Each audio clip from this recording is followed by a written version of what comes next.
কিরে ফুটো, উঠে গেলি? আমি ভাবলাম যে এখনো ঘুম থেকে হয়তো উঠোসনি তুই। কি করে জানবো যে উঠে গেছো? দাঁড়া, তোর মাকে বলে দিচ্ছি, তাহলে তোর মুখটা ধোয়াই দিবে। হ্যাঁ বাবা, উঠেই গেছি। ঘুমাইলো মি আর কখন? গোটা রাতটা তো জেগে জেগেই কাটলো। কেন রে, ঘুমাস নাই কেন? কেন জেগে রয়েছো? ঘুমাইতে পারছি তো। কি করে ঘুমাবো বাবা, বলো? তোমরা তো বেশ ভালো ফুর্তি মারছো, যত ঝামেলা তো আমারই। আমি এখানে বিছনায় পড়ে রয়েছি, আর ওখানে পুটিয়া, জগা, হারা সবাই ফুর্তি মারবে।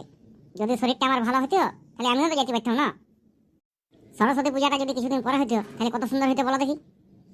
তোমার কি? তুমি তো বেশ ভালোই ফুর্তি মারবে, বাজারও ফুর্তি মারবে আর ঘরেও ফুর্তি মারবে।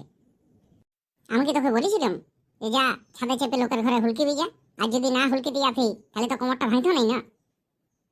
যাও, তুমি তোমার নিজের কাজ করো দেখি, বেশি ফেস ফেস করো না। আমাকে আমার মতন থাকতে দাও, আমাকে আমার জ্বালা ভুগতে দাও। যাও, যেমন কর্ম তেমন ফল, বুঝে কর। তোমারই তো দেখছি বেশি ফুর্তিতে জাগিছে।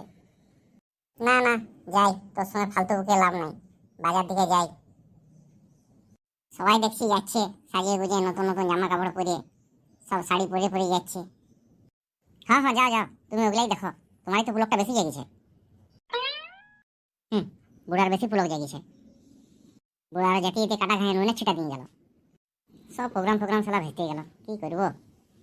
আজকে গার্লস স্কুলে যাওয়ার ছিল, সেটাও হলো নাই। কলেজ ক্যাম্পাসে যাবো ভেবেছিলাম, সেটাও হলো নাই। কেন যে ছাদে চাপতে গেলাম? কোমরটা ভাঙলেই ভাঙলি, আর কিছুদিন পর না হয় ভাঙ। ভাবেছিলাম আজকে লাইনটা পুরো সেট করে নেবো এই সরস্বতী পূজার দিনে, সেটাও হলো নাই। হারোয়া না আরো সেট করে লই। এই হারো বেটাকে ভরসা নাই, এসব পারে। কি আর করবো, ভাবি আর কোনো লাভ নাই। যা হয় হবে। হারোয়া যদি আরো সেট করে লই তাহলে আর বৌদি বলে ডাকতে হবে, সে আরো এক লজ্জাকর ব্যাপার। নিজের জিনিসটা এইভাবে যদি হাতছাড়া হয়ে যায়, তার থেকে কি আর কষ্টজনক কিছু আছে?